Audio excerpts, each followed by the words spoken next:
स्वागत है आप सभी का एक बार फिर से राकेश वर्मा एजुटेक यूट्यूब चैनल में। ये हमारी दूसरी क्लास होने वाली है एक्टिव एंड पैसिव कंपोनेंट की। ठीक है, एक्टिव एंड पैसिव कंपोनेंट की दूसरी क्लास होने वाली है। तो मैं अगर सीधे सीधे बोलूं तो पार्ट 2 ये होने वाला है ना। आपको याद होगा लास्ट क्लास में हमने बोला भी था कि नेक्स्ट क्लास में हम डिस्कस करेंगे एक्टिव कंपोनेंट कौन कौन से होते हैं। थोड़ा सा रिकेप या रिकॉल कर लेते हैं कि पैसिव कंपोनेंट कौन कौन से होते हैं। तो वो होते हैं जो किसी भी सिग्नल को एम्पलीफाई नहीं कर सकते। ठीक है ना, एम्पलीफाई एम्पलीफाई वो नहीं कर सकते, वो गेन नहीं कर सकते, पावर को गेन नहीं कर सकते। ठीक है ना, एक्सटर्नल पावर सप्लाई से ऑपरेट नहीं होते हैं वो। ठीक है ना, एक्सटर्नल एक्सटर्नल अगर बात करूं मैं, एक्सटर्नल पावर सप्लाई की जरूरत नहीं रहती है उनको। ठीक है ना, तो ये सारे कौन से होते हैं आपके पैसिव कंपोनेंट। ठीक है ना, पैसिव कंपोनेंट। आज का ये वीडियो हमारा होने वाला है part 2 active and passive component का। एक भी डाउट आपको नहीं रहेगा, इस लेवल का कंटेंट दे रहे हैं आपको। ठीक है, तो अगर आप आज ही हमारा ये वीडियो देख रहे हैं तो मैं आपको यही सजेस्ट करूंगा कि हमारा इससे पहले जो पार्ट 1, ठीक है ना, क्या पार्ट 1 जो है, ठीक है, पार्ट 1 जो वीडियो ऑलरेडी अपलोड हो चुका है उसको जरूर से जाके देख लीजिएगा, ताकि आपको समझने में दिक्कत ना हो कि पार्ट 2 में क्या चीजें होने वाली है। ठीक है, तो शुरू करते हैं आज की क्लास को और बात करेंगे आज हम किसकी, बताइए किसके करने वाले हैं।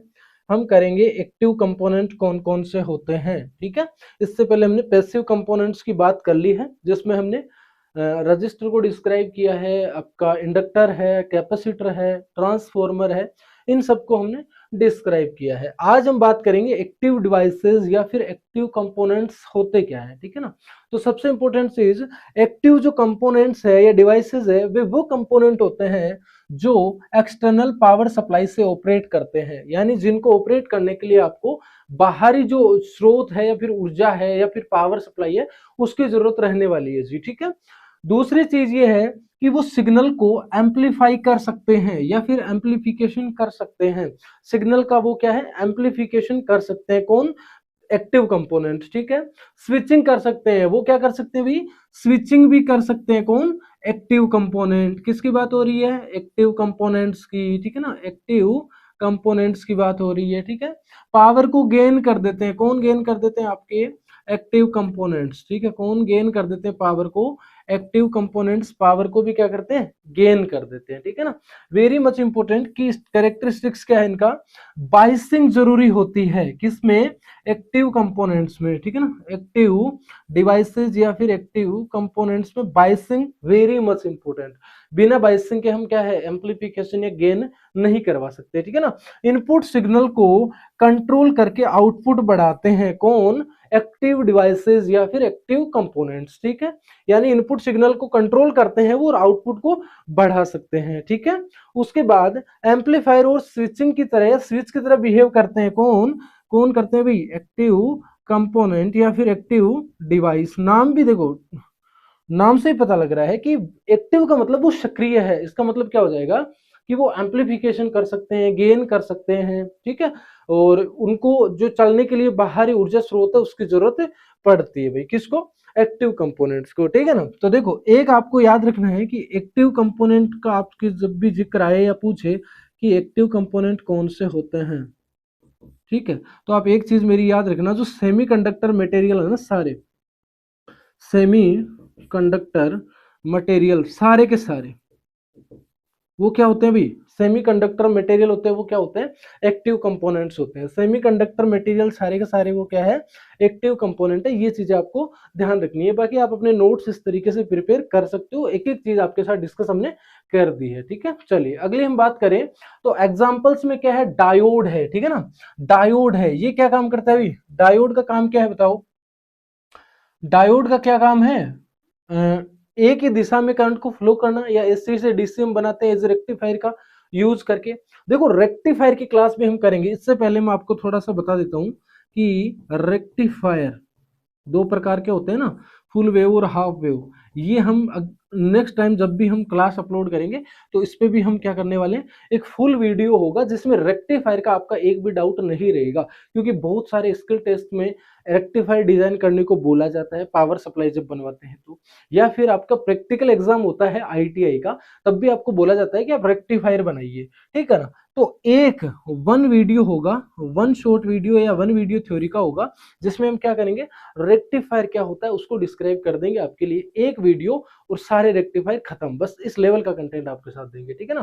तो डायोड देखो सेमीकंडक्टर मटेरियल है, तो ये भी क्या है आपका एक्टिव कंपोनेंट है, एक्टिव कंपोनेंट है। ट्रांजिस्टर क्या है, ये भी सेमीकंडक्टर मटेरियल है, एक्टिव कंपोनेंट है।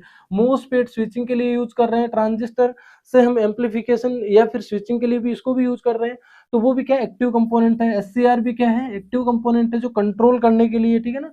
आईसी इंटीग्रेटेड सर्किट है, वो भी क्या है आपका एक्टिव कंपोनेंट है। तो मेरे कहने का मतलब ये है सीधा सीधा कि जितने भी सेमीकंडक्टर मटेरियल है ना, सेमी कंडक्टर मटेरियल वो क्या होते हैं भाई, सेमीकंडक्टर मटेरियल वो क्या होते हैं, सारे के सारे क्या होते हैं बताओ, वो होते हैं सारे एक्टिव कंपोनेंट। कौन से होते हैं भाई, एक्टिव कंपोनेंट होते हैं। इतनी सी बात आपको मैं कहना चाह रहा हूँ, ठीक है। पैसिव कंपोनेंट की बात करें तो क्या होता है, आर एल सी एंड क्या हो गया, एक ट्रांसफॉर्मर भी हमने पढ़ा था, ठीक है ना, ट्रांसफॉर्मर, ठीक है। उसके बाद क्या बोल सकते हैं, स्विच बोल सकते हैं, ठीक है, स्विच बोल सकते हैं, बल्ब बोल सकते हैं। तो ये सारे क्या है, ये सारे पैसिव कंपोनेंट है। एक्टिव कंपोनेंट की जब भी बात हो तो माइंड में एक चीज आ जानी चाहिए कि सेमीकंडक्टर मींस एक्टिव कंपोनेंट, ठीक है ना। तो ये सारे एग्जांपल्स है किसके, एक्टिव कंपोनेंट्स के, ठीक है ना। Diode, transistor, MOSFET, SCR, IC. In future आपके लिए हर एक टॉपिक पे डीप डाउन हम वीडियो थ्योरी का करने वाले हैं, ठीक है ना। आपका एक भी क्वेश्चन गलत नहीं होने देंगे, ये यूं कह लीजिए आपका जो कंसेप्ट है थ्योरी का उसको बिल्कुल भी मिस नहीं होने देंगे। इस लेवल से आपके लिए क्लास है डिलीवर कर रहे हैं, और भी बहुत सारी चीजों पे पैरेलली काम चल रहा है। लाइक आपने देखा भी होगा कि WCS की भी हमने सीरीज स्टार्ट कर दी है, इवन फर्स्ट वीडियो हमारा आ भी गया है, तो उसको भी आप देख सकते हो और नीडेड लोगों को आप भेज सकते हो भाई, ठीक है ना। हमने वन शॉट के माध्यम से मैराथन क्लासेस करी है, ठीक है। हमारी सीरीज हमने बनाई थी, उसमें मैराथन लेके आ गए थे 2, ठीक है। तो उसमें भी बहुत सारा कंटेंट कवर अप कर रहे हैं। इन फ्यूचर आपके लिए और भी सारी चीजें हैं, उन पे भी हम पैरेलली काम कर रहे हैं, ठीक है ना। चलिए सबसे पहले हमने देखो डायोड, इसकी मैं बात करूं उससे पहले मैं आपको बता दूं, वन शॉट डायोड, ठीक है ना। एक ही वीडियो है, कितने घंटे का है अभी, 2 घंटे 20 मिनट का है, ठीक है।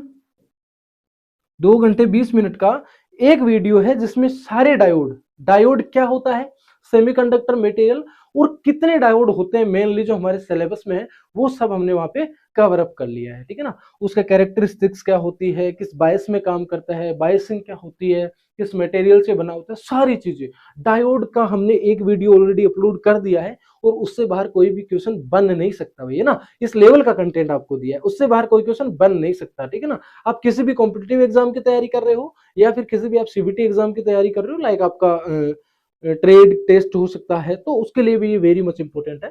थोड़ा सा इसमें बेसिक और जान लेते हैं क्या है। अगर इसके बारे में और डीप डाउन जाना है तो आप वन शॉट वीडियो डायोड का वो देख सकते हो ना, वन शॉट वीडियो है डायोड का, उसको देख लेना, ठीक है ना। सबसे इंपॉर्टेंट चीज, डायोड एक पीएन जंक्शन सेमीकंडक्टर डिवाइस है जो करंट को केवल एक ही डायरेक्शन में क्या करता है, अलाउ करता है। एक ही डायरेक्शन में अलाउ करने का मतलब क्या हो गया, हमने बार बार बोला भी है और उस वीडियो में अच्छे से हमने कवर अप करा रखा है।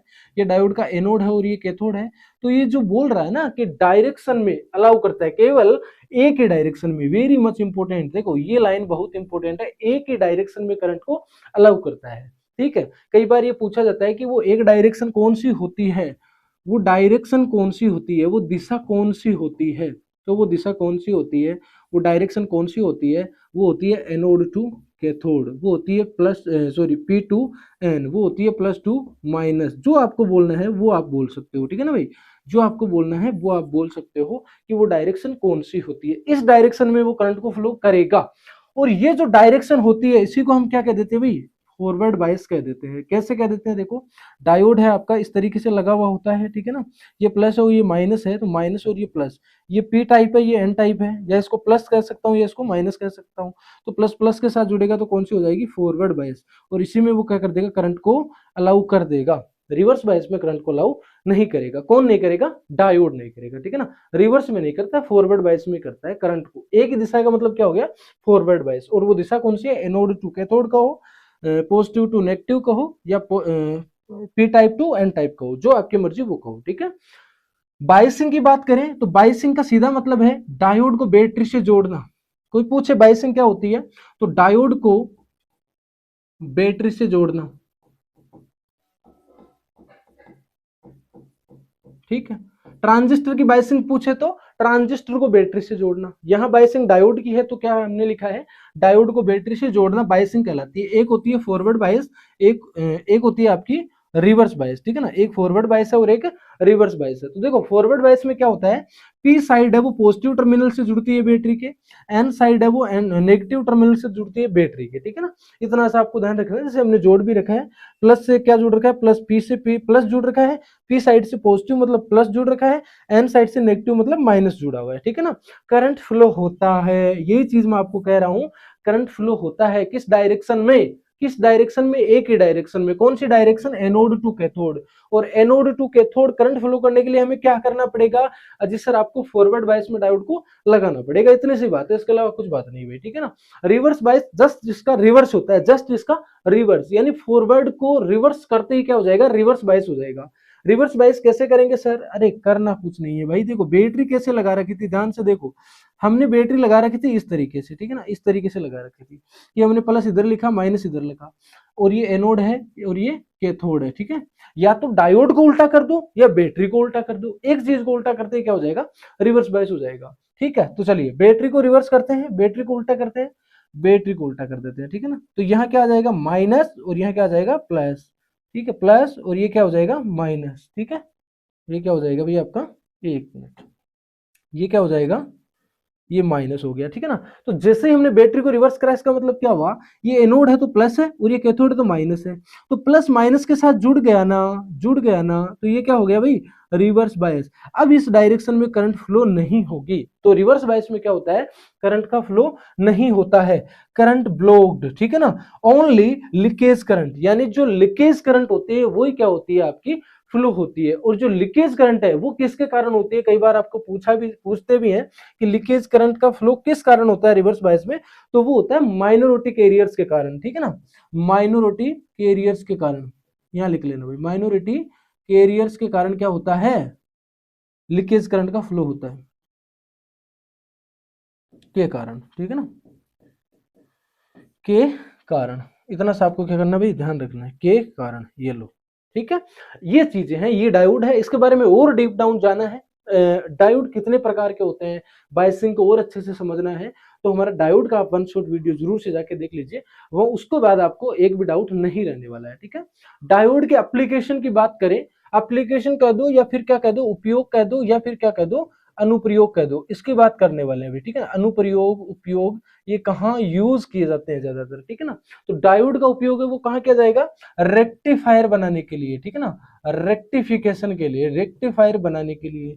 रेक्टिफायर का काम क्या है, रेक्टिफायर का काम क्या है, एसी को डीसी में बदलना, ठीक है ना, एसी को डीसी में बदलना। निश्चिंत रहिए, आपके लिए हम रेक्टिफायर क्या होता है उसको भी हम कवर अप करवाएंगे, और एकदम इजी लैंग्वेज में, ठीक है ना, भूल नहीं पाओगे, ठीक है ना। क्योंकि आपने किसको फॉलो कर रखा है, किसको सब्सक्राइब कर रखा है बताओ, है राकेश वर्मा एजुटेक को फॉलो कर रखा है, ठीक है ना। राकेश वर्मा एजुटेक को आपने सब्सक्राइब कर रखा है, फॉलो कर रखा है, आपका कंटेंट मिस नहीं होने देंगे, आपको एक A1 लेवल का कंटेंट दिया जाएगा भाई, ठीक है। सिग्नल का डिटेक्शन, यानी सिग्नल को डिटेक्ट करने के लिए भी किसका उपयोग किया जाता है, डायोड का किया जाता है, ठीक है ना, डायोड का किया जाता है। फिर क्या है, प्रोटेक्शन सर्किट, प्रोटेक्शन में भी क्या किया जाता है, डायोड का उपयोग किया जाता है, जिसमें क्या है, free wheeling, free wheeling diode का उपयोग करते हैं। कई बार आपने देखा होगा कि फ्री व्हीलिंग डायोड का मतलब क्या होता है, तो वो क्यों यूज करते हैं, प्रोटेक्शन के लिए, ठीक है ना। मैंने बहुत सारी क्लासेस में एग्जांपल भी दिया है कि आपने यूज किया होगा सोलर पैनल, ठीक है, या फिर सौर ऊर्जा का जब आप यूज करते हो, तो जब दिन में सौर प्लेटें एनर्जी बनाती है, ऊर्जा कन्वर्ट करती है और आपकी बैटरी चार्ज होती है, और रात में क्या है, बनाना तो बंद कर देगा, जनरेशन होना या कन्वर्ट होना तो प्रोसेस बंद हो जाएगा, क्योंकि रात में सन तो निकलता नहीं है ना। तो फिर क्या है, बैटरी वाला करंट वापस क्या है, रिवर्स जाने लगता है। तो उस टाइम हम क्या करते हैं भाई, क्या करते हैं, प्रोटेक्शन सर्किट या कह सकते हैं आपका वो वापस से ना जाए, उसके लिए भी हम क्या करते हैं, एज ए प्रोटेक्ट डिवाइस करते हैं, ताकि बैटरी को हम प्रोटेक्ट कर सके, बैटरी में जो वोल्टेज है वो वापस रिवर्स ना जाए, वहां भी हम इसका यूज कर सकते हैं। या आपने ऐसे सर्किट भी देखे होंगे जहां पे इंडक्टर के कारण बैक ईएमएफ बनती है, तो बैक ईएमएफ के कारण क्या है, आपके सर्किट को नुकसान हो, तो वहां पे भी हम क्या कर लेते हैं, फ्री व्हीलिंग डायोड या फिर डायोड का यूज कर लेते हैं। और प्रोटेक्शन सर्किट में जब डायोड का यूज होता है तो उसको हम क्या बोलते थे भाई, फ्री व्हीलिंग डायोड बोल देते हैं, ठीक है ना। इतनी सी कहानी है, ज्यादा कंफ्यूज नहीं होना है कि सर ने फ्री व्हीलिंग डायोड क्यों लिख दिया, ठीक है, इतनी सी कहानी, और कुछ नहीं है।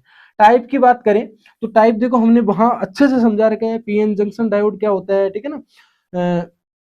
पीएन जंक्शन डायोड जो आपका सिंपल डायोड होता है ये वाला, ठीक है ना, एनोड है और एक में कैथोड है, तो ये सिंपल वाला जो है वो क्या आ जाए आपका पीएन जंक्शन डायोड होता है, ठीक है ना। उसके बाद जीनर डायोड क्या होता है, ये लो जी आपका जीनर डायोड है, ठीक है। फिर उसके बाद एलईडी लाइट इमिटिंग डायोड है, तो ये लो एलईडी लाइट इमिटिंग डायोड है, एनोड कैथोड सब में ऐसा ही रहेगा, ठीक है ना, एनोड कैथोड, ठीक है। उसके बाद फोटो डायोड है, तो ये लो जी आपका फोटो डायोड है, जिसमें फोटोन आपतित हो रही है, एनोड और कैथोड, ठीक है। उसके बाद आपका शॉर्टकी डायोड है, तो ये लो जी आपका शॉर्टकी डायोड लो, ये लो आपका, एक मिनट, ये आपका क्या हो गया, सूट की डायोड हो गया। तो इन डायोड्स की हमने डीप डाउन बात करी है, यही नहीं इसके अलावा और करीबन 10 से 12 या 13 डायोड हमने वहां पे कवर अप किए हैं और उनको डीप डाउन स्टडी किया है। उसके वोल्टेज एंड करंट का रिलेशन या कैरेक्टरिस्टिक्स क्या होता है, कैसे उसमें कट इन वोल्टेज क्या है, फॉरवर्ड वोल्टेज ड्रॉप क्या है, सारी चीजों का ना, रिवर्स रिकवरी टाइम, हर एक चीज की हमने डीप डाउन बात करी है, ठीक है। अगला है ट्रांजिस्टर। ट्रांजिस्टर भी क्या है आपका एक सेमीकंडक्टर डिवाइस है जिसका दो मेन काम होता है। ट्रांजिस्टर का हम यूज करते हैं दो मेन काम के लिए। पहला कौन सा है मेन काम, पहला है आपका स्विचिंग, कौन सा है, स्विचिंग के लिए हम यूज करते हैं। और दूसरा किसके लिए हम करते हैं, एम्पलीफायर के लिए, ठीक है ना, या फिर एम्पलीफिकेशन, एम्पलीफिकेशन एज एम्पलीफायर की तरह हम यूज करते हैं, स्विच स्विच की तरह भी यूज करते हैं किसको, ट्रांजिस्टर को। तो दो मुख्य काम है। ट्रांजिस्टर एक 3 टर्मिनल एक्टिव डिवाइस है, एक्टिव डिवाइस है क्यों कह रहे हैं, क्योंकि सेमीकंडक्टर से बना है, ठीक है ना, एक्टिव डिवाइस है। यूज होता है एम्पलीफिकेशन के लिए और स्विचिंग के लिए यूज होता है। टर्मिनल होते हैं इसमें एमिटर, बेस और कलेक्टर, तीन होते हैं, ठीक है ना, तीन होते हैं। मैं आपको बना देता हूँ, इस तरीके की आपको फिगर देखने को मिलेगी। ये आपका एमिटर है, ये बेस है और ये कलेक्टर है, ठीक है ना, ठीक है। ये बीजेटी की अगर बात करें तो, और बीजेटी में भी आपका एनपीएन और पीएनपी है, एनपीएन एंड पीएनपी, ठीक है। तो इसका सिंबल भी हम बना लेना, बहुत बात सिंबल भी पूछा जाता है भाई, ठीक है ना। ये आपका बेस हो गया, ये आपका कलेक्टर हो गया, ये आपका एमिटर हो गया। एनपीएन पूछा है तो एरो बाहर की तरफ है, और पीएनपी पूछेगा तो क्या हो जाएगा, एरो अंदर की तरफ हो जाएगा, ठीक है ना। एरो क्या हो जाएगा, अंदर की तरफ हो जाएगा, इमिटर, कलेक्टर और बेस, इतना सा आपको ध्यान रखना है।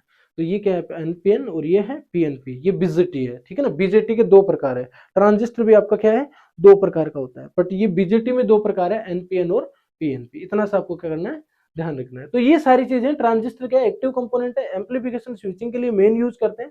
तीन टर्मिनल होते हैं, एमिटर, बेस और कलेक्टर, ठीक है। चलो, टाइप एनपीएन और पीएनपी जिसमें मैंने आपको बता दिया है। मोड्स की हम बात करें तो ट्रांजिस्टर को तीन मोड में जनरली हम यूज करते हैं। पहला है आपका कट ऑफ, तो कट ऑफ में क्या है आपका, एज ऑफ स्विच की तरह काम करता है, ठीक है ना, क्या करता है, ऑफ स्विच की तरह काम करेगा, किस रीजन में, कट ऑफ रीजन में, ठीक है ना। कई बार क्वेश्चन पूछा जाता है भाई, ये कट ऑफ में किसके तरह काम करेगा, ऑफ स्विच की तरह, या ऑफ स्विच में ट्रांजिस्टर कैसे, या ये कह सकते हैं कि ऑफ स्विच की तरह ट्रांजिस्टर किस मोड में बिहेव करता है, तो वो कौन सा हो जाएगा आपका, कट ऑफ, ठीक है। एक्टिव रीजन में किसकी तरह काम करता है, ये एम्पलीफायर की तरह, ठीक है ना, एम्पलीफायर की तरह, ठीक है। अगर किसी भी सिग्नल को आपको एम्पलीफाई करवाना है, उसकी स्ट्रेंथ को बढ़ाना है, उसको पावर को गेन करना है, तो क्या हो जाएगा आपका, एम्पलीफिकेशन या फिर एम्पलीफायर की तरह हमें यूज करते हैं। सेचुरेशन में क्या करते हैं, ऑन स्विच की तरह काम करते हैं, काम करवाते हैं, ठीक है ना।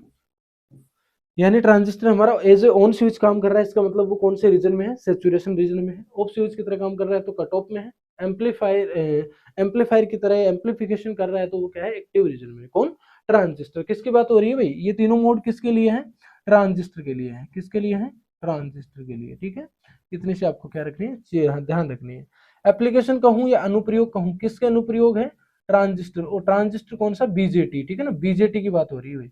अनुप्रयोग की बात करूं तो ऑडियो एम्पलीफायर में, यानी मैं अगर कोई चीज बोल रहा हूं तो उसको एम्पलीफाई कर रहा हूं, तो कहीं ना कहीं मेरे पास जो डिवाइस है उसमें क्या लगा हुआ है, ट्रांजिस्टर लगा हुआ है, ठीक है, ट्रांजिस्टर लगा हुआ है। ठीक है।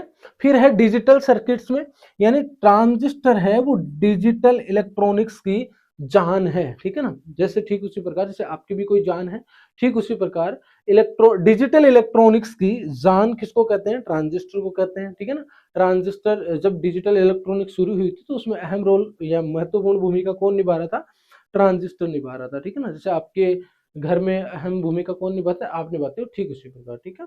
ओसिलेटर सर्किट में भी हम ये क्या करते हैं, ट्रांजिस्टर का यूज करते हैं। तो ओसिलेटर में भी क्या कर रहे हैं हम, ट्रांजिस्टर का यूज कर रहे हैं। डिजिटल सर्किट में भी हम क्या कर रहे हैं, ट्रांजिस्टर का यूज कर रहे हैं भाई, ठीक है। तो ये सारा क्या है, ट्रांजिस्टर की कहानी है, ठीक है ना। हम डीप डाउन बात करेंगे, मैं आपको बता दूं हर एक चीज पे, लाइक आपका ट्रांजिस्टर क्या है, मोसफेट क्या है, एससीआर क्या है, बीजेटी क्या है, यूजेटी क्या है, ट्राइक क्या है, डाइक क्या है, हर एक चीज पे हम लंबी लंबी या यूं कह लीजिए कंप्लीटली डिस्कशन करेंगे थ्योरी की क्लासेस में। इन फ्यूचर आपके लिए सारी चीजें अवेलेबल हम करने वाले हैं, ठीक है।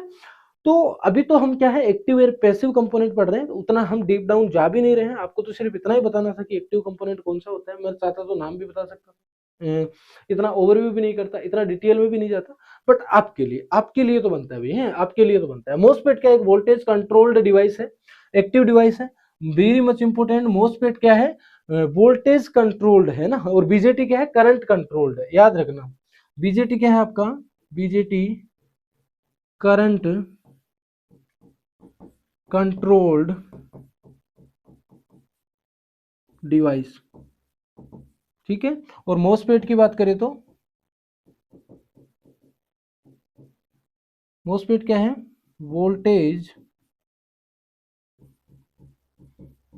कंट्रोल्ड डिवाइस, ठीक है। बीजेटी का पूरा नाम क्या है, बाइपोलर जंक्शन ट्रांजिस्टर, ठीक है। और मोसफेट का पूरा नाम क्या है, मेटल ऑक्साइड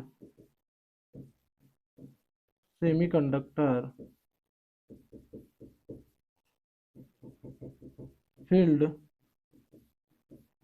इफेक्ट ट्रांजिस्टर, क्या है, metal oxide semiconductor field effect transistor, ठीक है ना। बीजेटी क्या है, मोसफेट क्या है, पूरा नाम क्या है, किस पे कंट्रोल्ड हो रहा है, सारी चीजें, ठीक है ना। डीप डाउन डिस्कशन आपके लिए तो बनता है, ठीक है।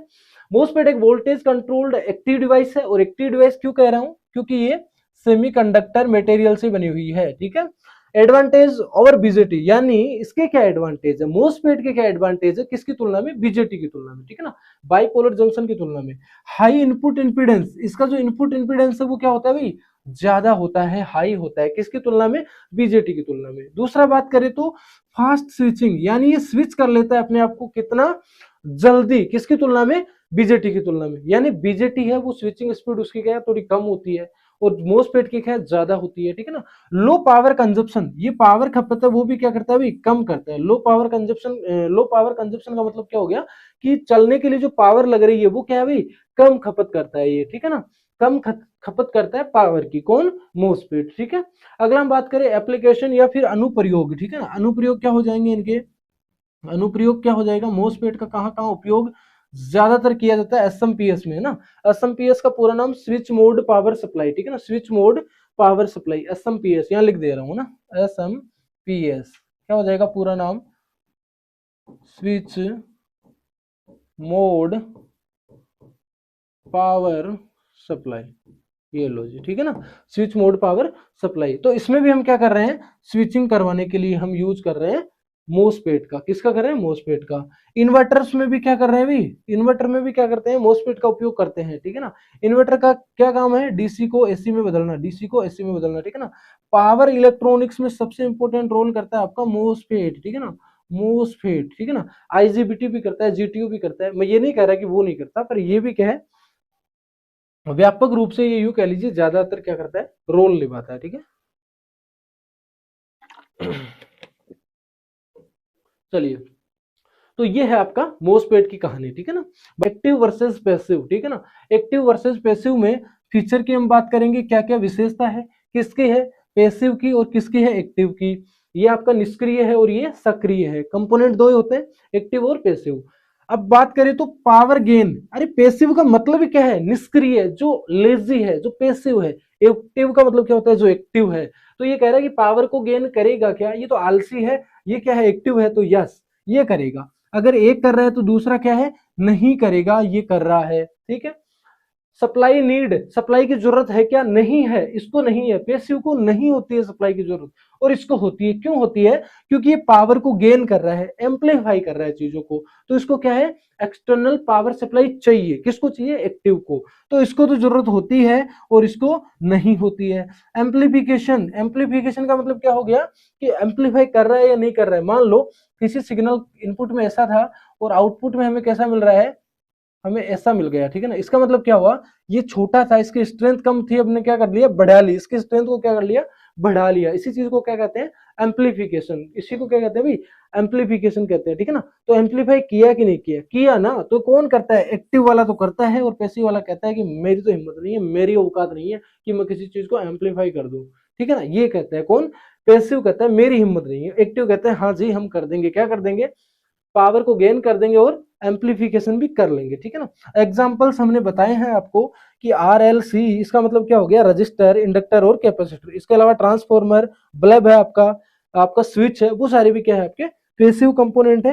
एक्टिव की अगर बात करें तो डायोड, ट्रांजिस्टर और आईसी। मैं आपको बोल रहा हूं एक्टिव कंपोनेंट जब पूछे ना, तो माइंड में एक चीज आनी चाहिए कि सर ने हमें ये बताया कि एक्टिव कंपोनेंट का मतलब सेमीकंडक्टर मटेरियल से बने हुई चीज, ठीक है। तो मैं यहाँ इन सबको ये लिख सकता हूँ क्या, सेमीकंडक्टर मटेरियल, ठीक है ना। क्यों, क्योंकि diode, transistor, IC, MOSFET, SCR, GTO, ये सारे भी क्या है, आपके सेमीकंडक्टर डिवाइस है, और वो क्या हो जाएगा, आपका एक्टिव हो जाएगा। इतनी सी ध्यान रखनी है, एक्टिव क्या होता है, पैसिव क्या होता है, वो हमने बता दिया भाई, दोनों का कंपैरिजन हमने कर दिया है, ठीक है ना, इस तरीके से। चलिए बढ़ते हैं आगे। अगला है इंट्रोडक्शन ऑफ इंडक्टर, ठीक है ना, इंट्रोडक्शन ऑफ इंडक्टर। इंडक्टर क्या होता है, इस पे हम बात करने वाले हैं, ठीक है। इंडक्टर होता क्या है, थोड़ा सा हम और डीप डाउन जाएंगे और इंडक्टर को भी हम डिस्कस करेंगे। इंडक्टर क्या है, पहली बात तो ये पैसिव कंपोनेंट है। क्या है, पैसिव कंपोनेंट है। तो इंडक्टर एक पैसिव इलेक्ट्रॉनिक कंपोनेंट है जो इलेक्ट्रिकल एनर्जी को मैग्नेटिक रूप में स्टोर करता है। इलेक्ट्रिकल एनर्जी को किस रूप में स्टोर करता है, मैग्नेटिक रूप में स्टोर करता है, या मैग्नेटिक फील्ड के रूप में, ठीक है ना, मैग्नेटिक फील्ड के रूप में स्टोर करता है। ये कौन करता है, इंडक्टर। और कैपेसिटर किस फॉर्म में स्टोर करता था एनर्जी को, इलेक्ट्रिकल फॉर्म में। किसमें, इलेक्ट्रिकल फॉर्म में, ठीक है ना, इलेक्ट्रिकल फॉर्म में, ठीक है भाई। इलेक्ट्रिकल फॉर्म में कौन करता है, कैपेसिटर, और मैग्नेटिक फील्ड के रूप में इंडक्टर, ठीक है। करंट के चेंज को अपोज करता है कौन, इंडक्टर। इंडक्टर क्या करता है, करंट के अपोज को चेंज करता है, कौन, इंडक्टर। इंडक्टर कहता है कि मान लो एक सर्टेन अमाउंट तक आप करंट दे रहे हो या वोल्टेज दे रहे हो, तो उसमें अगर इनपुट में चेंज कर रहे हो तो इंडक्टर बोलेगा मत करो, मत करो ऐसा, मैं चेंज को बर्दाश्त नहीं कर सकता। तो वो क्या करता है, करंट के चेंज को अपोज करता है, कौन, इंडक्टर। एसी सर्किट में रिएक्टेंस प्रोवाइड करता है। अगर आपका सर्किट एसी है, अल्टरनेटिव करंट सर्किट है, अल्टरनेटिव करंट सर्किट है, तो उसमें रिएक्टेंस, रिएक्टेंस देता है कौन, कौन देता है, इंडक्टर। रिएक्टेंस जिसको क्या लिख सकते हैं हम, एक्सल लिख सकते हैं, उसको क्या बोलते हैं हम, इंडक्टिव रिएक्टेंस, ठीक है, इंडक्टिव रिएक्टेंस, ठीक है भाई। जो इंडक्टिव रिएक्टेंस है या फिर एसी सर्किट में रिएक्टेंस देता है कौन, इंडक्टर, उसको हम क्या बोल रहे हैं, इंडक्टिव रिएक्टेंस। तो ये रिएक्टेंस क्या होता है, ठीक उसी प्रकार जैसे हमारा रेजिस्टेंस होता है ना भाई, रेजिस्टेंस, वो क्या होता है, रुकावट होती है। क्या होती है भाई, रुकावट होती है। किसी भी सर्किट में क्या है, रेजिस्टेंस मींस रुकावट होती है। वो जैसे मान लो आपका कोई डीसी सर्किट है, ठीक है ना, डीसी सर्किट है या फिर आपका एसी सर्किट है, तो प्रतिरोध के कारण जो रुकावट पैदा हो रही है उसको हम रेजिस्टेंस बोलते हैं। क्या बोलते हैं, रेजिस्टेंस बोलते हैं, ठीक है। अगर मान लो आपका एसी सर्किट है और उसमें इंडक्टर के कारण रुकावट हुई, इंडक्टर के कारण रुकावट हुई एसी सर्किट में, तो उसको बोलते हैं रिएक्टेंस। और कौन सा, इंडक्टर के कारण हुई है तो इंडक्टिव, और अगर कैपेसिटर के कारण होगी तो कैपेसिटिव। बस इतना सा है और कुछ नहीं। ये भी क्या है, आपका रुकावट ही है। जैसे रेजिस्टेंस है उसी तरीके से क्या है, रिएक्टेंस है। पर रिएक्टेंस किसके कारण होता है, या तो कैपेसिटर के कारण या फिर इंडक्टर के कारण, ठीक है। और किसमें, एसी सर्किट में, ठीक है। डेफिनेशन की अगर बात करूं तो इंडक्टर एक कोयल या कुंडली होती है जो करंट फ्लो होने पर मैग्नेटिक फील्ड उत्पन्न करती है और एनर्जी स्टोर करती है भाई, ठीक है ना। यही चीज हमने बताई है, इंडक्टर एक क्या क्वाइल होती है जो करंट फ्लो होने पर मैग्नेटिक फील्ड उत्पन्न करती है, ठीक है ना। यही काम की चीज है कि आपका जो इंडक्टर है वो किस फॉर्म में एनर्जी को स्टोर करता है, तो वो होता है आपका मैग्नेटिक फील्ड के रूप में या मैग्नेटिक फील्ड के फॉर्म में, ठीक है ना, एनर्जी को स्टोर करता है। जैसे मान लो आपका ये इंडक्टर है, ठीक है ना, ठीक है, ये इंडक्टर है। जब इसमें मैं क्या करता हूं, मान लो क्या दिया मैंने, एक वोल्टेज दिया, ठीक है ना, तो क्या होगा, इसके चारों तरफ क्या हो जाएगा, एक मैग्नेटिक फील्ड जनरेट हो जाएगा। तो करा ना, इसने क्या करा, मैग्नेटिक फील्ड के रूप में क्या करा, एनर्जी को स्टोर कर लिया आपने, ठीक है। ये चीज मैं आपसे कहना चाह रहा हूँ, ठीक है। तो इंट्रोडक्शन में हमने जाना है कि इंडक्टर क्या होता है, कौन सा कंपोनेंट है, क्या चीजें होती है, रिएक्टेंस क्या होता है, और इसकी डेफिनेशन भी हमने लिखवा दी। इंडक्टर एक कॉइल या कुंडली होती है जो करंट फ्लो होने पर क्या है, मैग्नेटिक फील्ड उत्पन्न करती है, एनर्जी स्टोर करती है, इस तरीके से, ठीक है ना, इस तरीके से। चलो अगली हम बात करें सिंबल कैसा होता है, तो देखो सॉरी, इंडक्टर का सिंबल है वो किस तरीके का होगा, अभी हमने बनाया था इस तरीके का, ये क्या हो जाएगा आपका इंडक्टर का सिंबल है। इंडक्टर का सिंबल कोयल जैसा होता है, तो इसको हम क्या कह सकते हैं भाई, क्वाइल कह सकते हैं, ठीक है ना, इसको क्या कहते हैं हम, क्वाइल कह सकते हैं। यूनिट की अगर बात करूं तो इसकी यूनिट, अब यूनिट देखो, यूनिट होती है वो इंडक्टेंस की होती है, ठीक है ना, इंडक्टेंस की। इससे पहले हमने बात करी थी कि इंडक्टर है वो एक कंपोनेंट है, inductor like a component, same उस प्रकार से जिस प्रकार से क्या है आपका, जिस प्रकार से क्या है आपका कैपेसिटर होता है, सेम उसी प्रकार से, ठीक है ना।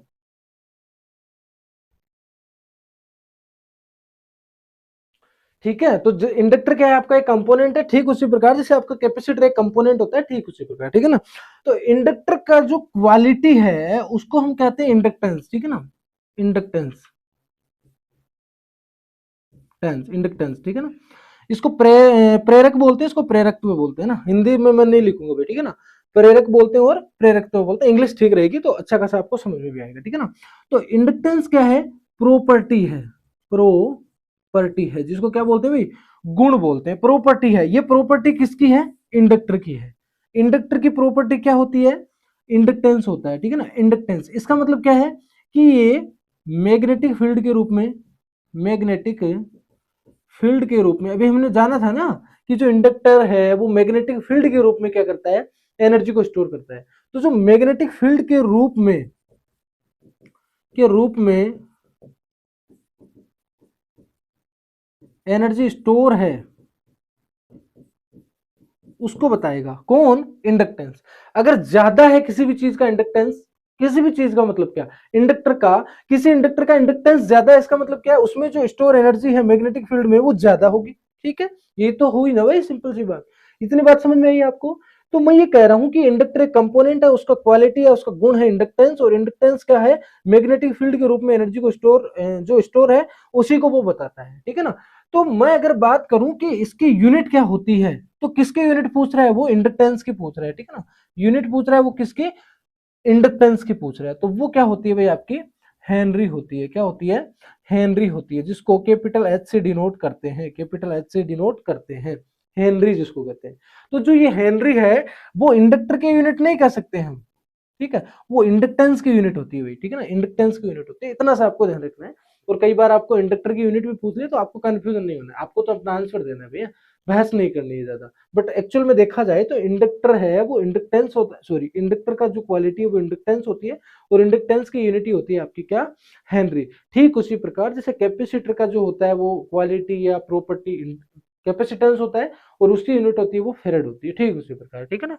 तो ये पूछ रहा है कि इंडक्टर का सिंबल कॉइल जैसा होता है, ये तो बात हो गई है, जैसा हमने बना भी दिया है। यूनिट पूछ रहा है, तो इंडक्टेंस देखो यहाँ लिख रखा है ना, इंडक्टेंस की यूनिट होती है वो होती है आपकी हेनरी, ठीक है ना, क्या होती है भाई, हेनरी होती है, ठीक है ना, हेनरी, जिसको कैपिटल एच से हम लिखते हैं, क्या लिखते हैं, HENRY, हेनरी, ठीक है ना, हेनरी, हेनरी, ठीक है ना, हेनरी। ये होती है आपकी कैपेसिटी की यूनिट, ठीक है। स्मॉल यूनिट्स में आपको ये दो चीजें भी ध्यान रखनी है, आपका मिली हेनरी होता है और माइक्रो हेनरी होता है, मिली हेनरी और माइक्रो हेनरी, ठीक है ना। मिली कैसे लिखते हैं 10⁻³ से, और माइक्रो लिखते हैं 10⁻6 से, ठीक है ना। ये चीज भी हमने बता दी है, ठीक है ना। और शाहिद सर ने WCS का यूनिट्स चैप्टर डाला हुआ है ना, यूनिट्स चैप्टर डाला है, उसमें शाहिद सर ने अच्छे से समझा रखा है कि 10⁻³ क्या होता है, 10⁻⁻6 -9 -12 ये क्या होता है, सारी चीजें। तो और इनके बारे में जानना है कि ये मिली, माइक्रो, पिको, नैनो क्या होता है, तो यूनिट्स की जो लेसन 1 है, या फिर ये कह लो कि हमारा क्या है चैप्टर 1 है, या फिर क्लास 1 है, वहां जाके भी आप क्या कर सकते हो, देख सकते हो, ठीक है ना। बाकी ये क्या है आपका इंडक्टर और इंडक्टेंस की बातें हो रही है जी। चलिए, working principle of inductor, inductor का वर्किंग प्रिंसिपल क्या होता है, तो देखो इंडक्टर का वर्किंग प्रिंसिपल है इलेक्ट्रोमैग्नेटिक इंडक्शन। ध्यान रखना, कोई आपसे जब पूछे कि इंडक्टर का वर्किंग प्रिंसिपल, कार्य करने का सिद्धांत, इंडक्टर किस सिद्धांत पे काम करता है, तो वो करता है आपका इलेक्ट्रोमैग्नेटिक इंडक्शन पे, इलेक्ट्रोमैग्नेटिक इंडक्शन पे। कहीं भी आपके सीधे सीधे एग्जाम में पूछा जाता है, और आपका CBT जो एग्जाम होता है वो आपका 2 नंबर का आपको मार्क्स देके चला जाता है। और अगर कॉम्पिटेटिव एग्जाम की बात करूं तो 1 नंबर सीधा सीधा आपका गवर्नमेंट एग्जाम के किसी भी कॉम्पिटेटिव एग्जाम में पूछा जाता है, तो आपको 1 नंबर वहां से मिल जाता है, ठीक है, ध्यान रखना, ठीक है। जब करंट कॉइल में फ्लो करता है तो मैग्नेटिक फील्ड बनती है, हमने बताया था। जैसे आपकी क्या है, कॉइल है, ठीक है, तो इसमें क्या होगा, जब हमने क्या करा, वोल्टेज लगाया, तो इसके चारों तरफ क्या है, एक मैग्नेटिक फील्ड बनेगा, ठीक है, मैग्नेटिक फील्ड बनेगा भी कॉइल में, ठीक है। फील्ड चेंज होने पर इंड्यूस्ड ईएमएफ उत्पन्न होता है। जब फील्ड चेंज होती है तो क्या होता है, इंड्यूस्ड ईएमएफ उत्पन्न होता है, इसमें एक वोल्टेज जनरेट होता है, यह ईएमएफ करंट के चेंज को अपोज करता है। और यही क्या करता है, इसमें जो इंड्यूस्ड ईएमएफ है, जो इसमें उत्पन्न हुआ है इलेक्ट्रोमोटिव फोर्स, जिसको हम वोल्ट बोल सकते हैं, ठीक है, वो क्या करता है, ईएमएफ, यह ईएमएफ करंट के चेंज को क्या करता है, अपोज करता है। बहुत बार पूछा जाता है कि करंट के चेंज को इंडक्टर में कौन अपोज करता है, तो इसमें जो इंड्यूस्ड ईएमएफ जनरेट हुआ है, इंड्यूस्ड हुआ है, वो क्या करता है, आपका करंट के चेंज को क्या करता है, अपोज करता है, अपोज करता है, ठीक है। मैथमेटिकल एक्सप्रेशन की अगर बात करें तो क्या लिखा जाता है इसको, Vt बराबर क्या हो जाएगा, L/dIt/dt, ठीक है ना। ये इसकी क्या है, अभी मैथमेटिकल एक्सप्रेशन है, किसकी, इंडक्टर की, ठीक है ना, किसकी, इंडक्टर की, या फिर इसके वर्किंग प्रिंसिपल की, क्योंकि हम बात किसकी कर रहे हैं, इंडक्टर की कर रहे हैं, ठीक है ना। जहां जहां V क्या है भाई, इंड्यूस्ड वोल्टेज है V, L क्या है, इंडक्टेंस है, ठीक है, DI/dt क्या है, rate of change of current, ठीक है ना, rate of change of current, ठीक है ना, कितने करंट का चेंज हुआ है, कितनी दर से करंट बदल रहा है, उसको कौन दिखा रहा है, DI/dt। V क्या है, इंड्यूस्ड वोल्टेज, जो इसमें वोल्टेज उत्पन्न हुआ है वो, और L क्या है, इंडक्टेंस, L क्या है, इंडक्टेंस है, ठीक है। तो ये चीज इंपॉर्टेंट है बहुत ही, कि आपका किस प्रिंसिपल या किस सिद्धांत पे काम करता है, इलेक्ट्रोमैग्नेटिक इंडक्शन पे। बाकी हमने चीजें नोट डाउन करवा दी है, तो ये भी आप लिख लेना, अपने नोट्स को अच्छे से प्रिपेयर आप कर लेना, ठीक है ना। चलिए अगला हम बात करेंगे energy energy storage concept in inductor.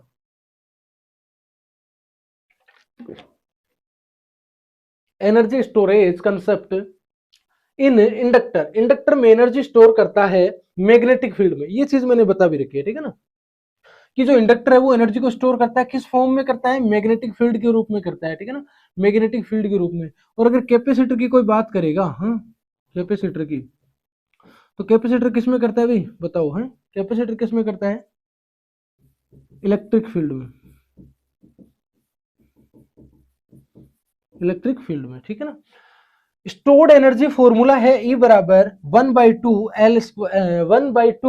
Li ठीक है ना, E बराबर क्या हो जाएगा, 1/2 Li², 1/2 Li², ठीक है ना, ये क्या हो जाएगा, स्टोर एनर्जी का फॉर्मूला, ठीक है ना। जहां पे E क्या है, एनर्जी है, ऊर्जा है, जिसको किससे रिप्रेजेंट करते हैं, यूनिट क्या है इसका, जूल है, ठीक है ना। L क्या है, इंडक्टेंस है, जिसको किससे मेजर करते हैं, या फिर यूनिट क्या है इसकी, मात्रक क्या है, हेनरी है। और I क्या है, करंट है, जिसको किस में मेजर करते हैं, या यूनिट क्या है इसका, एम्पियर है, ठीक है ना, एम्पियर है। इंपॉर्टेंट पॉइंट देखो क्या है, कि कैपेसिटर एनर्जी स्टोर करता है इलेक्ट्रिकल फील्ड में, और इंडक्टर एनर्जी स्टोर करता है आपका मैग्नेटिक फील्ड में। ये दो चीजें आपको ध्यान रखनी है, कैपेसिटर किस फॉर्म में एनर्जी को स्टोर करता है, और इंडक्टर किस फॉर्म में एनर्जी को स्टोर करना है। बाकी ये चीज हमने आपको नोट करवा दी। Energy storage concept in inductor, inductor energy store करता है मैग्नेटिक फील्ड में, और उसका फॉर्मूला क्या होता है, E बराबर 1/2 LI स्क्वायर, ठीक है ना। बाकी चीजें, E आपकी एनर्जी है, L आपका इंडक्टेंस है, और I आपका करंट है जो एम्पियर में हम डिनोट करते हैं, ठीक है। चलो, कंस्ट्रक्शन ऑफ इंडक्टर, ठीक है ना, कंस्ट्रक्शन ऑफ इंडक्टर, इंडक्टर की कंस्ट्रक्शन, संरचना क्या होती है, ठीक है ना। तो देखो, इंडक्टर मुख्यतः कॉइल होती है जिसमें वायर के टर्न्स होते हैं। देखो इस तरीके से एक वायर में टर्न्स ही लगाए गए ना, हमने एक वायर है उसको क्या कर लिया, देखो सिंपल सीधी बात समझो। मैं आपको ये कहना चाह रहा हूं कि मेरे पास मान लो एक वायर है, ठीक है ना, क्या है, एक मेरे पास सीधा वायर है, मान लो इस तरीके का कोई वायर है, ठीक है। ये पेन है, इस पे मैं क्या करूंगा, इस वायर को रखूंगा और टर्न लगाऊंगा, टर्न लगाऊंगा, ठीक है ना। ठीक है, ये टर्न लगा लिए। अब मैंने क्या, वायर पेन को निकाल लिया, और ये जो चीज बचेगी उसी को मैं क्या कह दूंगा, इंडक्टर कह दूंगा। यानी कि इंडक्टर मुख्यतः कॉइल होती है जिसमें वायर टर्न्स होते हैं, यानी वायर के टर्न्स होते हैं, वायर के लपेटे होते हैं। तो इस तरीके से उसको हम बना लेते हैं। तो ये क्या हो जाएगा आपका, इंडक्टर हो जाएगा। क्या हो जाएगा आपका, इंडक्टर हो जाएगा। ये इसी को क्या कह देते हैं, क्वाइल कह देते हैं, है ना, क्वाइल कह देते हैं, या फिर इंडक्टर हो जाएगा, ठीक है ना। तो देखो, conducting wire, conducting wire, copper wire, basic part हम की बात करें किसमें, इंडक्टर में, तो एक क्या हो गया आपका कंडक्टिंग वायर होता है जो आपका क्या है, कॉपर वायर यूज करते हैं, ठीक है ना। कोयल बनाने के लिए कॉपर वायर यूज होता है। इंसुलेटेड वायर है ताकि टर्न्स शॉर्ट ना हो, और इनको क्या किया है, इंसुलेटेड किया ताकि वायर के आपस में शॉर्ट भी ना हो गई, ठीक है ना। ये देखो, पास पास रहेंगे तो शॉर्ट ना हो जाए, इसलिए हमने क्या कर दिया, इंसुलेशन लगा दिया है, किस पे, कॉपर वायर पे, जब हम टर्न्स बनाते हैं तो, ठीक है ना। दूसरा है कोर का मटेरियल, ठीक है ना, कोर का मटेरियल, ठीक है। आपने अपने वाइंडिंग में देखा होगा, ठीक है ना, इस तरीके से कोई मान लो वाइंडिंग है, तो हमने क्या कर रखा है, बीच में एक कोर भी बना रखी है, ठीक है ना, कोर भी बना रखी है, ठीक है ना। तो कोर का काम है इंड्यूस्ड, बढ़ाना होता है। कोर का काम, इंडक्टेंस, सॉरी, इंडक्टेंस को बढ़ाना। कोर क्या करेगा, इंडक्टेंस को बढ़ाएगा। ये मान लो यहाँ पे कोर है, तो ये क्या करेगी, इंडक्टेंस को बढ़ाएगी। हम बात किसकी कर रहे हैं, हम बात कर रहे हैं इंडक्टर के कौन कौन से मेन पार्ट है। तो एक हो गया आपका कंडक्टिंग वायर, कंडक्टिंग वायर है जिससे हम क्या बना रहे हैं, इंडक्टर बना रहे हैं, इंडक्टर को बना रहे हैं। किससे बना रहे हैं, पहली बात करें तो कंडक्टिंग वायर जो है कॉपर का वायर, ठीक है ना। दूसरी बात करें कोर मटेरियल, तो जो कोर का काम है, कोर का काम है वो क्या होता है, इंडक्टेंस को बढ़ाना होता है, ठीक है ना। कोर का मटेरियल क्या होता है आपका, एयर कोर भी होता है, आयरन कोर भी होता है, और फेराइट कोर भी होता है, ठीक है ना। एक एक चीज में हम डिस्कस करेंगे कि एयर कोर क्या होता है, आयरन कोर क्या होता है, और फेराइट कोर क्या होता है, ठीक है। तीसरी चीज है इसमें, जो इंडक्टर के पार्ट्स है उसमें तीसरी चीज है कोयल का फॉर्मर या फिर बोबिन। यह सपोर्ट स्ट्रक्चर होता है जिस पर वाइंडिंग होती है, ठीक है ना। यानी जिसके ऊपर वाइंडिंग की हुई है वही क्या कहलाएगा आपका, कोयल का फॉर्मर या फिर बोबिन, ठीक है। कौन कहला रहा है, यह सपोर्ट स्ट्रक्चर होता है जिस पर वाइंडिंग होती है, ठीक है। लीड्स जो होता है, लीड्स या टर्मिनल, एक्सटर्नल कनेक्शन के लिए टर्मिनल्स होते हैं। जैसे हमने ये बना रखे हैं ना, मान लो टर्मिनल 1 मान लो, और ये क्या हो जाएगा, टर्मिनल 2 हो जाएगा, ठीक है ना। तो ये क्या होता है, एक्सटर्नल कनेक्शन के लिए हमने 2 टर्मिनल बना रखे होते हैं, किसमें, एक इंडक्टर में, ठीक है ना भाई, एक इंडक्टर में। तो ये होते हैं मेन पार्ट्स, किसमें, एक इंडक्टर में। जो बेसिक पार्ट होते हैं, कंडक्टिंग वायर होता है, कोर होती है। कोर कौन कौन से टाइप की होती है, कोर का मटेरियल वो हमने यहाँ पे लिख रखा है, एयर कोर है, आयरन कोर और फेराइट कोर है। ये तीनों क्या होती है, इसका भी हम डीप डाउन डिस्कस करेंगे नेक्स्ट स्लाइड में, ठीक है ना। तो कोयल फॉर्मर क्या होता है और लीड्स क्या होता है, ये सारी चीजें, ठीक है। चलिए, टाइप ऑफ इंडक्टर्स की बात करें तो टाइप ऑफ इंडक्टर्स की, एयर कोर इंडक्टर है सबसे पहला, वो इस तरीके का होता है, यानी कि उसके जो कोर है, एयर कोर, यानी कि जो कोर के रूप में। अब भाई कोर क्या होती है, कोर का मतलब हो गया जिसके ऊपर वाइंडिंग की हुई है, और वाइंडिंग करने का मतलब जिसपे टर्न्स लगाए गए हैं वायर के, वो क्या हो जाएगी, कोर हो जाएगी। जैसे मान लो मैं पेन है ना, इस पे अगर मैं वायर को लपेट दूं तो ये क्या हो जाएगा, इसमें जो कोर है वो क्या हो जाएगी, पेन है। ये पेन है, कोर का काम कौन कर रहा है, पेन कर रहा है। तो ठीक उसी प्रकार एयर कोर का मतलब है कि कोर का काम कौन कर रहा है, हवा कर रही है। इसका मतलब किसी भी प्रकार की कोई कोर नहीं है। और ये आपको डायग्राम दिख रहा है, इसमें क्या है, बीच में एकदम खाली जगह है, पूरी क्या भी खाली जगह है। इसका मतलब वहां पे किसी भी प्रकार की कोई कोर नहीं है, कोर के रूप में काम कर रही है, तो वो कौन कर रही है, हवा या फिर एयर कर रही है, ठीक है। कंस्ट्रक्शन कोर मटेरियल बराबर एयर होता है, जैसे हमने बताया है कि कोर का मटेरियल कौन होता है, एयर होता है, कोमा कोयल सिर्फ एयर में बाउंड होती है। एयर में बाउंड होने का मतलब कि उसमें किसी भी प्रकार की कोई कोर नहीं है ना, कोई कोर उसमें किसी भी प्रकार की कोई कोर नहीं है।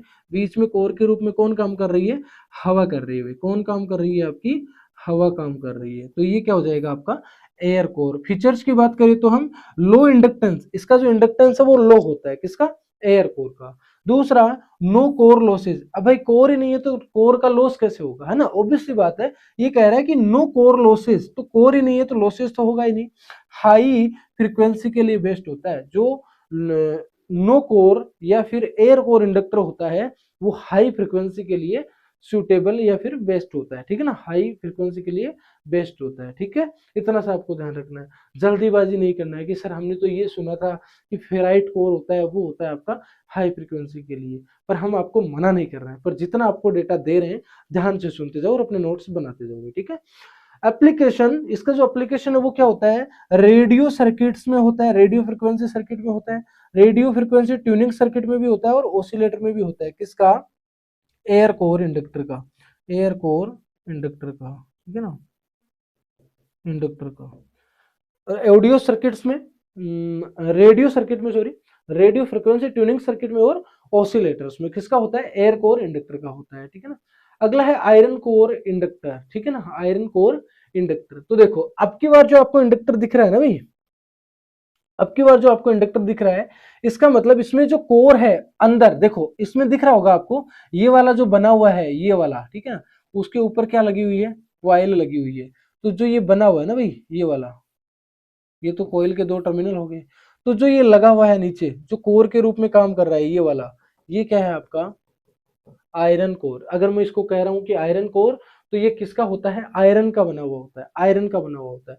और कौन सा आयरन है आपका, सॉफ्ट आयरन, यानी कि आयरन कोर में, इंडक्टर में कोर किसकी बनी होती है, सॉफ्ट आयरन की बनी होती है। फीचर्स की अगर बात करूं तो हाई इंडक्टेंस, एयर कोर से ज्यादा इंडक्टेंस होता है किसका, आयरन कोर इंडक्टर का, ठीक है ना। हेवी साइज होता है, एडी करंट लॉसेज पॉसिबल, इसमें क्या है, एडी करंट लॉसेज भी होते हैं, ठीक है ना, एडी करंट लॉसेज भी इसमें होते हैं। एप्लीकेशंस की बात करें तो लो फ्रिक्वेंसी में ये काम करता है और पावर सप्लाईज में इसका यूज करते हैं और ऑडियो फिल्टर्स में भी इसका उपयोग करते हैं। सबसे ज्यादा जो इसको काम लिया जाता है, यूज लिया जाता है, वो लो फ्रिक्वेंसी सर्किट में, पावर सप्लाईज में और ऑडियो फिल्टर सर्किट्स में भी इसका उपयोग करते हैं, ठीक है ना। ये कौन सा हो गया आपका आयरन कोर, ठीक है।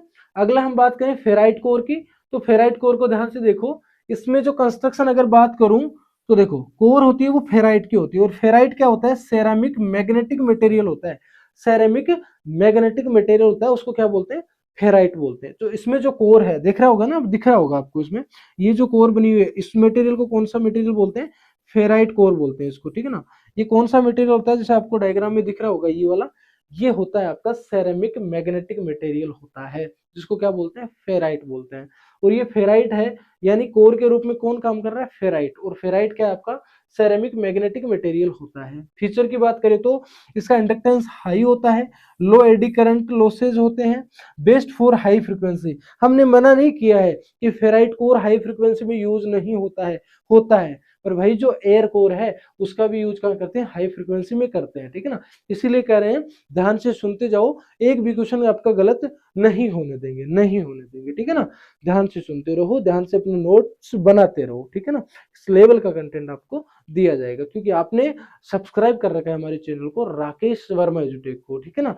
तो आपका एक भी सस्पेंस हम नहीं रहने देंगे। एप्लीकेशंस की बात करें अनुप्रयोग की, तो एसएमपीएस सर्किट में यूज करते हैं इसको, फेराइट कोर इंडक्टर को, चोक्स में यूज करते हैं, ईएमआई फिल्टर्स में यूज करते हैं, ठीक है ना। ईएमआई फिल्टर्स में भी यूज करते हैं, चोक्स में भी, और एसएमपीएस सर्किट में भी यूज करते हैं आपका फेराइट कोर को। सीधा सीधा है फेराइट कोर का मतलब कि इसमें जो कोर है वो फेराइट की होती है, और फेराइट क्या है आपका, ceramic magnetic, ceramic magnetic material होता है, ठीक है ना।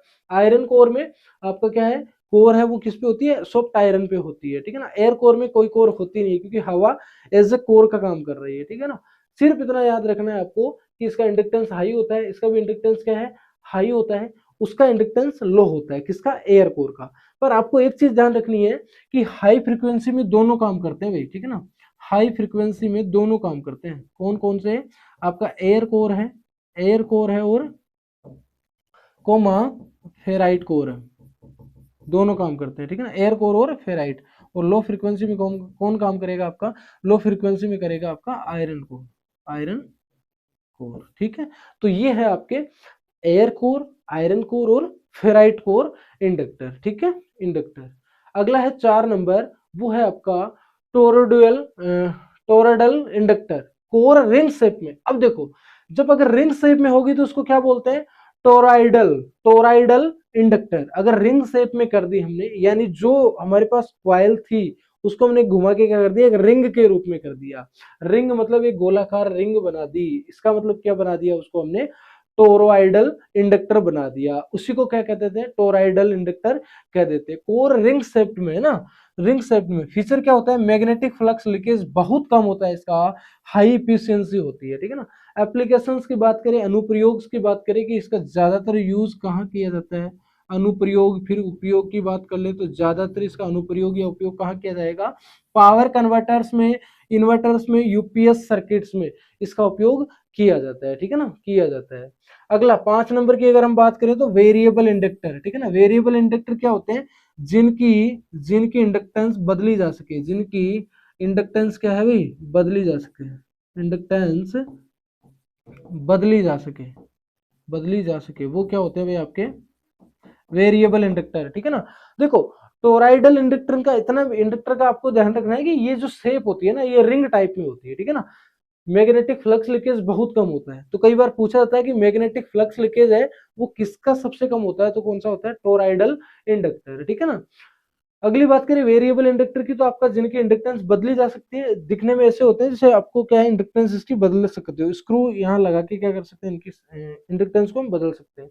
कोर मूवेबल होता है, इसमें क्या है भाई, बदल तभी सकते हैं ना जब इसकी कोर क्या हो जाएगी, मूवेबल हो जाएगी, जिसे इंडक्टेंस चेंज होती है। मूवेबल कोर है, इसी के कारण हम क्या कर रहे हैं, इसके इंडक्टेंस को चेंज कर सकते हैं, ठीक है।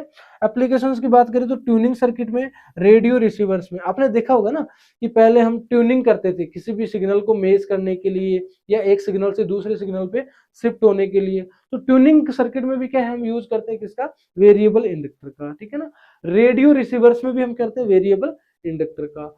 चोक इंडक्टर, अगला है चोक इंडक्टर। चोक एक स्पेशल इंडक्टर होता है जिसको आपने देख रखा होगा, हमने डायग्राम लगा रखा है, इस तरीके का क्या है आपका चोक इंडक्टर होता है। चोक इंडक्टर एक स्पेशल इंडक्टर होता है जो एसी को ब्लॉक करता है और डीसी को पास करता है, एसी को ब्लॉक करता है और डीसी को पास करता है, ये स्पेशल टाइप का एक इंडक्टर होता है। एप्लीकेशन देखो कहाँ है, फिल्टर्स में यूज किया जाता है, रिपल रिडक्शन में और पावर सप्लाई में।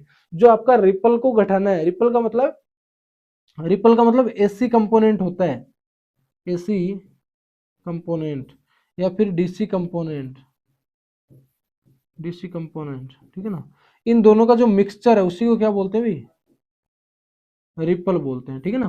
तो रिपल को रिडक्शन कम करेगा, पावर सप्लाई में इसका यूज किया जाता है, किसका, चोक इंडक्टर का, ठीक है ना। तो ये है आपका चोक इंडक्टर, ये क्या है भाई आपका चोक इंडक्टर है, ये क्या है, चोक इंडक्टर है, ठीक है ना, चोक इंडक्टर है, ठीक है।